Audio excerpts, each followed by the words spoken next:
तो शायद मुझे इसलिए उन्होंने वहाँ से निकाल दिया।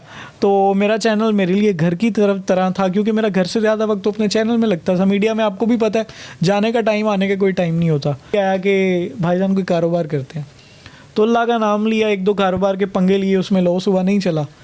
फिर जूतियों के काम में हाथ डाला और अल्हम्दुलिल्लाह मार्केट से मुनासिब रेट रखा, इंतहाई मुनासिब रेट रखा और होलसेल पे काम किया। और अल्लाह का शुक्र, अल्लाह ने बाजू पकड़ ली और आहिस्ता आहिस्ता आहिस्ता घर से काम शुरू किया था और अब अल्हम्दुलिल्लाह एक छोटा सा ऑफिस बना लिया और आपके सामने। तो शायद मुझे इसलिए उन्होंने वहाँ से निकाल दिया। तो मेरा चैनल मेरे लिए घर की तरह था, क्योंकि मेरा घर से ज़्यादा वक्त तो अपने चैनल में लगता था। मीडिया में आपको भी पता है, जाने का टाइम आने का कोई टाइम नहीं होता।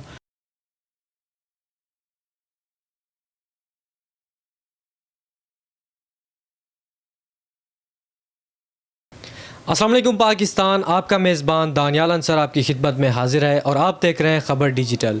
आज आपकी मुलाकात एक ऐसे शख्स के साथ करवाने जा रहे हैं जो कि सैटेलाइट टीवी चैनल के एक नामवर एंकर पर्सन रह चुके हैं और जी अयानू के नाम से एक निजी टीवी चैनल पर अपना एक प्रोग्राम भी चलाते थे। लेकिन आजकल क्या वजह हुई कि उन्होंने वो प्रोग्राम छोड़कर, अपना मीडिया इंडस्ट्री को छोड़कर उन्होंने एक जूतों का कारोबार अपना शुरू कर लिया। आइए जानते हैं हमज़ा भट्ट साहब से कि क्या वजह बनी आखिर कि उन्होंने मीडिया इंडस्ट्री को खैराबाद कहकर अपना एक जूतियों का कारोबार शुरू कर दिया। अस्सलाम वालेकुम हमज़ा भट्ट साहब। वालेकुम अस्सलाम दानियल भाई, सबसे पहले तो आपको हम वेलकम करते हैं अपने इस ऑफिस में और थैंक यू सो मच कि आप यहाँ पर तशरीफ़ लाए अपना कीमती वक्त निकाल के। और मेरे प्यारे भाई, वजह बस कुछ ख़ास नहीं है। हमारे लिए तो मीडिया हमारा एक पैशन था, एक क्रेज़ था, एक जुनून था और सहाफ़त का तो बचपन से ही हमें शौक़ था करने का। खैर, इससे पाकिस्तान के एक बड़े चैनल में मैं काम कर रहा था पिछले 5 साल से। मेरा एक शो चलता था जी अयानू के नाम से, तकरीबन 250-300 मैंने एपिसोड भी ऑन एयर किए। वीकेंड पे चलता था और प्राइम टाइम में मेरा शो चलता था, काफ़ी उसकी व्यूअरशिप थी, एक फैमिली शो होता था। खैर, हर चैनल की कुछ पॉलिसीज़ होती हैं, टीम्स वगैरह चेंज होती हैं, हेड्स चेंज होते हैं। तो कुछ नए हेड्स आए, शायद उनकी मेरे साथ नहीं बनी, या मेरी नज़र में शायद उन्हें कोई मेरे से कोई बेहतर ऑप्शन लग रही होगी, या कोई ऐसा तो कोई टैलेंट उनको नज़र आ रहा होगा कि जो मेरे से ज़्यादा उनके लिए बेहतर चैनल पे परफॉर्म कर सकता है। तो मैं चाहता भी पर्सनली यही होता हूँ कि अगर आपकी कोई ऐसी जगह जिस पे आप सही परफॉर्म नहीं कर रहे, तो अगर कोई उससे बेहतर ऑप्शन हो, वो वहाँ ज़्यादा बेहतर परफॉर्म कर सके, तो वो जगह उसको देनी चाहिए, उसको राइट होना चाहिए कि वो परफॉर्म करे वहाँ पर आके। तो शायद मुझे इसलिए उन्होंने वहाँ से निकाल दिया। तो मेरा चैनल मेरे लिए घर की तरह था, क्योंकि मेरा घर से ज़्यादा वक्त तो अपने चैनल में लगता था। मीडिया में आपको भी पता है, जाने का टाइम आने का कोई टाइम नहीं होता। तो जो नया चैनल होता है, ख़ासकर जिसकी आपने बुनियादें अपने हाथों से रखनी हो लाहौर में, तो उससे तो एक घर जैसे ही प्यार हो जाता है ना। तो दुख तो बहुत हुआ कि जिस तरह कोई माँ बाप, कोई वालदा या अबू आपको पकड़ के घर से निकाल दें, तो वही फीलिंग थी मेरी भी जब मुझे चैनल से निकाला गया। मैंने अपनी मर्ज़ी से नहीं छोड़ा, ठीक है। मीडिया के हालात आपको पता हैं, सैलरीज़ 3-3 महीना लेट आती हैं, इंतहाई माइनर सी सैलरीज़ होती हैं, गुजारा करना एक सहाफ़ी के लिए बड़ा मुश्किल होता है। इसके बावजूद भी मैं 4-5 साल काम करता रहा। क्यों? मुझे पैशन था, लगन था, लगाव थी, एक जोश था, जज्बा था सहाफ़त का, पैशन था कि काम करना है यार। आप हिसाब लगाएंगे कि सहाफ़ी को बेचारे को कितना पैशन और क्रेज़ होता होगा कि उसको पैसे भी नहीं आ रहे होते, वो काम कर रहा होता है, ठीक है। तो मैं भी उन्हीं की लिस्ट में शामिल था। तो मुझे खैर 27 जून को मेरे इदारे से कॉल आई, ईमेल आई कराची से कि भट्ट साहब, बहुत अच्छा लगा आपने हमारे साथ काम किया और अब आप हमारे साथ मज़ीद काम नहीं कर सकते, आपके रास्ते अलग हैं, हमारे अलग हैं। हमने कहा कोई मसला नहीं है यार, अल्लाह की ज़ात ऊपर बैठी है, उसके प्लान बेहतर होते हैं, अल्लाह ने कुछ बेहतर सोचा होगा। बोरिया बिस्तरा उठाया, सीवीज़ बनाई, डिग्री सारी उठाई पीछे जो लगी हुई हैं, पहुँच के दूसरे चैनल्स में, सेटेलाइट चैनल्स में, वहाँ पर जाके बोला कि जी भट्ट साहब को शो से वहाँ से निकाल दिया गया। अगर आपको लगता है कि हम आपके लिए कुछ बेहतर परफॉर्म कर सकते हैं, तो हमें जॉब पे रख लिया जाए। और सैलरी की भी बात नहीं की, डिमांड नहीं की कोई, ठीक है। और उनको जाके बोला कि मेरी कोई डिमांड नहीं है, अगर आपकी कोई शो की रेटिंग आ जाए मेरी वजह से चैनल में, आप फिर मुझे बजट और हम सैलरी डिसाइड कर लेंगे, ठीक है। और मैं अपने शो की, दानियल भाई ख़ास बात बताऊं, मैं अपने शो का डायरेक्टर, प्रोड्यूसर, एनएलई सब कुछ खुद था, ठीक है। मैं अच्छा। भी कर लेता हूं, मैं प्रोडक्शन के भी सारे मामला, इंडोर आउटडोर के भी देख लेता हूं, मैं पोस्ट प्रोडक्शन भी सारी देख लेता हूं, मैं गेस्ट भी सारे खुद लाइनअप करता था। मतलब मैं 4-5 काम इकट्ठे खुद ही देख रहा होता था। मैं ये नहीं कहता कि मतलब पैसों की कमी की वजह से या टीम की शॉर्टेज की वजह से, मैं ये समझता हूँ कि मैंने ये काम सीखा, मैंने NLE ना होने की वजह से एडिटिंग सीख ली, मैंने प्रोड्यूसर की शॉर्टेज की वजह से मैंने प्रोडक्शन का काम सीख लिया, मैंने पोस्ट प्रोडक्शन का मैंने फील्ड का काम सीख लिया, रिसर्चर ना होने की वजह से मैंने सारा जो रिसर्च वर्क होता है प्रोग्राम का वो करना सीख लिया।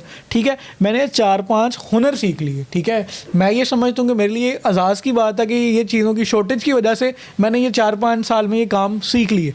मैं कहीं पर भी जाके ये सारे फ़राइज़ अंजाम दे के काम कर सकता हूँ।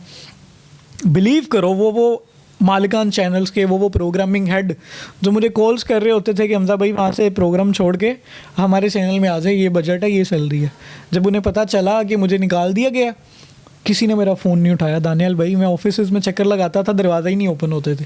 ठीक है, गाड़ी बॉस की नीचे होती थी, ऊपर से कॉल आती थी कि जी हमजा भाई आज तो मैं घर हूँ, भाभी के साथ ससुराल आया हूँ। ठीक है, डिप्रेशन में मैं चला गया, इंतहाई परेशान, यकीन जानो मैं रोता रहा हूँ। मैं रोता होता था रात को बैठ के अकेला, सोचता हुआ कि यार मैंने अपनी ज़िंदगी में मतलब यार मेरे लिए मेरी ऑडियंस सब कुछ थी, मेरा एक शो चलता था, मुझे एक मोहब्बत थी लोगों से, देखने वालों से। ठीक है, मैं लोगों के मसाइल दिखाता था, लोगों को इंसाफ मिलता था, हमारी वजह से चंद लोगों को कुछ फ़ायदा भी हो रहा होता था, किसी के साथ कोई जुल्म ज़्यादती हो रहा था उसको उसके राइट्स मिल जाते थे। तो जब उस सारे प्रोसेस से मैं एकदम आउट हो गया तो मुझे बड़ा मतलब डिप्रेशन, टेंशन के यार मुझे ये काम अब कैसे मिलेगा। तो खैर मुझे जॉब नहीं मिली। फिर पैसे तो कमाने से शुरू से आदत थी कि अपनी फीसेस खुद देनी है, घर खर्चा देना है, अपने सर्किट खुद चलाने हैं, जो ज़िंदगी के मामलात हैं। क्योंकि हम अब वो बर्गर बच्चे तो थे ही नहीं कि जी घर कहें जी मामा 10,000 दे दें, 20,000 दे दें। ठीक है, तो यूनिवर्सिटी की फीसेस वगैरह भी देनी थी, तो एकदम पैसे सारा सर्किट कट ऑफ हो गया। तो फिर मेरे जहन में आइडिया आया कि भाईजान कोई कारोबार करते हैं। तो अल्लाह का नाम लिया, 1-2 कारोबार के पंगे लिए, उसमें लॉस हुआ, नहीं चला। फिर जूतियों के काम में हाथ डाला और अल्हम्दुलिल्लाह मार्केट से मुनासिब रेट रखा, इंतहाई मुनासिब रेट रखा और होलसेल पे काम किया और अल्लाह का शुक्र, अल्लाह ने बाजू पकड़ ली और आहिस्ता घर से काम शुरू किया था और अब अल्हम्दुलिल्लाह एक छोटा सा ऑफिस बना लिया और आपके सामने। अच्छा हमजा भट्ट साहब, आप क्या समझते हैं कि आपकी जो अनथक मेहनत थी, डेडिकेशन थी चैनल की तरफ, वो क्या किसी पॉलिटिकल इन्फ्लुएंस की नज़र हो गई आपको? ये समझते हैं कि आपका ये ख्याल है कि ऐसा कुछ हुआ था? मेरा ख्याल है, जहाँ तक मुझे लगता है कि, मगर खैर अब उन्होंने निकाल दिया मुझे तो मैं उनसे बहस करता, या मैंने यकीन जानो उनसे पूछा ही नहीं। उन्होंने मुझे ना रीज़न लिखी उन्होंने ईमेल में, उन्होंने बस बोला कि आपका शो हम बंद कर रहे हैं। ठीक है, मुझे रीज़न नहीं बताई। अब बाकी जो पता तो चल जाती हैं सारी मामला जो होते हैं कुछ लोगों से, आपको दोस्तों से, तो खैर वो मैं बेहतर भी नहीं समझता कि, क्योंकि मैं नहीं चाहता कि कोई मैं अपने इदारे को या कोई उठ के बात करे। मेरा लिए वो घर है अभी भी। अगर मुझे कोई अभी भी चंद लोग जानते हैं या कोई मुझे सोशल मीडिया पे फॉलो करते हैं तो उस इदारे की वजह से। ठीक है, तो वो इदारा मेरे लिए मेरे एक घर के जैसा था। तो अब मैं ऐसा तो करूँगा नहीं किसी और इदारे में चला जाऊँ तो पुराने इदारे की मैं बुराइयाँ करता रहूँ, जहाँ से मैंने एक नाम बनाया हो, मैंने पैसा कमाया हो, मैंने वहाँ का नमक खाया हो। ठीक है ना, तो मैं वहाँ की बुराइयाँ करने लग जाऊँ। हाँ, मुझे वहाँ के लोगों से, वहाँ के हेड से, वहाँ की टीम से इख्तलाफात हो सकते हैं और शायद मुझे उसी की नज़र वहाँ से किक आउट किया गया, निकाला गया। तो हम तो दुआ करते हैं यार अल्लाह उनके लिए भी बेहतरी करे और अल्लाह ताला ने हमारा भी सबब बना दिया और हम भी लगे हुए हैं। अच्छा भट्ट साहब, आपका एक अच्छा खासा नाम था, आप एक वाइट कॉलर जॉब कर रहे थे और उसके बाद आपने जब जूतियों का काम शुरू किया तो क्या समझते हैं, आपको कोई आर महसूस नहीं हुई, कोई शर्मिंदगी कि यार मैं जूतियों का काम अब कर रहा हूँ? अब हमने देखा आप अपने ऑफिस की सफाई भी खुद करते हैं, तो कोई आर महसूस नहीं होती? क्या आप मोटिवेशन देना चाहेंगे ना आजकल की जो नौजवान नस्ल है? सबसे पहले तो मैं यही मैसेज देना चाहूँगा कि अगर तो आप लोग ये समझते हैं कि आप किसी जगह पे सफाई करने से, आप कोई पैकिंग करने से, आप कोई पेंट करने से, कोई छोटे छोटे काम करने से अपने बिज़नेस में आप कोई मतलब उससे हिचकिचाहट फील करते हैं तो आप कारोबार नहीं कर सकते और आप कारोबारी आदमी नहीं बन सकते। कारोबार में जब तक आपको पता ही नहीं होगा कि मैंने सफाई कहाँ करनी है, मैंने चीज़ें कैसे पैक करनी है, मैंने ये सामान उठाना कहाँ से है, मैंने इसको आगे डिलीवर कहाँ करना है, तो आप फ्लॉप जाएंगे कारोबार में। मैं अल्हम्दुलिल्लाह ये कर रहा हूँ। ठीक है, अब मैं वो सारे रास्ते देख रहा हूँ, सारी वो चीज़ें देख रहा हूँ। कल को मैं अगर यहाँ पे कोई टीम बैठा देता हूँ, ठीक है, तो उनको भी पता होगा कि जो हमारे बॉस हैं, जो हमजा भट्ट साहब हैं, उनको एक एक चीज़ का पता है। उनको ये भी पता है कि अगर वो सफाई वाला वाइपर ला रहे हैं तो कितने का आता है। ठीक है, उसमें क्या होगा कि मेरे साथ कोई फ्रॉड नहीं कर सकता। ठीक है, मुझे कोई लॉस नहीं पहुंचा सकेगा। ठीक है, तो अगर बगैर कुछ सेंस किए मेरे पास 10 लाख हो, मैं यहाँ लगा के सामान रख लूँ, 3 लड़के भी ले आऊँ, तो वो तो भाई मुझे चूना लगा देंगे। ठीक है, तो कारोबार करने के लिए सबसे ज़रूरी है कि आपको उसके गुण पता हो। ठीक है, आपको हर चीज़ पता हो कि ये सामान कहाँ से मिल रहा है, ये सामान बन कैसे रहा है। अगर ये सामान मुझे यहाँ से कल को ना मिले तो 5 और ऐसी जगह आपको पता हो कि ये सामान उससे बेहतर क्वालिटी का आप ला सकते हो, ठीक है। तो ये सारे जो मामला था मैं खुद फ़राइज़ सर अंजाम दे रहा हूँ। पहले बिल्कुल ओबियसली मेरी एक लग्जरी लाइफ थी, वाइट कॉलर जॉब थी, एक प्रोटोकॉल होता था, जहाँ जाते थे लोग फूल शूल भी फेंक रहे होते थे, डोल बाजे भी बज रहे होते थे। एक प्रोटोकॉल होता है मीडिया का, आपको पता है, कैमरे शैमरे होते हैं साथ, तो वो तो था, मगर पैसा नहीं था। दानियाल भाई, जब जेब में पैसा ही ना हो, आपका प्रोटोकॉल हो, क्या करना है। अम्मी आपको कह दें जी घर खर्चा देना है, पैसे देने हैं, तो आप क्या कहेंगे जी कि मेरा प्रोटोकॉल बड़ा है। गलत बात है ना। अगर आपको हलाल खाने का शौक़ है और मेहनत करने का शौक़ है, आपके पास पैसे ही ना हो तो कोई फ़ायदा नहीं है ऐसे काम का, ठीक है। तो मुझे शौक़ था कि जी मैंने पैसा कमा के कुछ करना है, बड़ा आदमी बनना है ज़िंदगी में, तो अपना कारोबार कर रहे हैं। लोग तो मुझे जब मीडिया में था तब भी बातें करते थे, ठीक है, कि जी तेनू तो कुछ काम नहीं आंदा, तू तो कुछ करदा नहीं, ठीक है। अब भी कर रहे हैं। कुछ लोग अभी आके अपने बच्चों को मसाले दे रहे होते हैं, वो वेख पहले एंकर सी, हुनो वेख सफाई कर रहे हैं, हुनो वेख तोड़े लेके जा रहे हैं, ठीक है। तो अच्छे बुरे लोग यार ज़िंदगी का हिस्सा हैं। अगर आपने यही सोचते रहना है कि वो क्या कहेगा, वो क्या कहेगा, वो क्या कहेगा, तो आप कुछ भी नहीं कर सकते। आप मज़ीद परेशान होंगे, डिप्रेशन में जाएंगे और लॉसेस में जाएंगे। अगर आपने एक कामयाब इंसान बनना है, बड़ा कारोबारी आदमी बनना है, लोगों की फ़िक्र करना छोड़ें, हलाल तरीके से कारोबार करें, मेहनत करें। जब आप पैसा कमाएंगे, आप किसी अच्छे मुकाम पे पहुंच जाएंगे, लोग आपकी स्ट्रगल की मिसालें दिया करेंगे।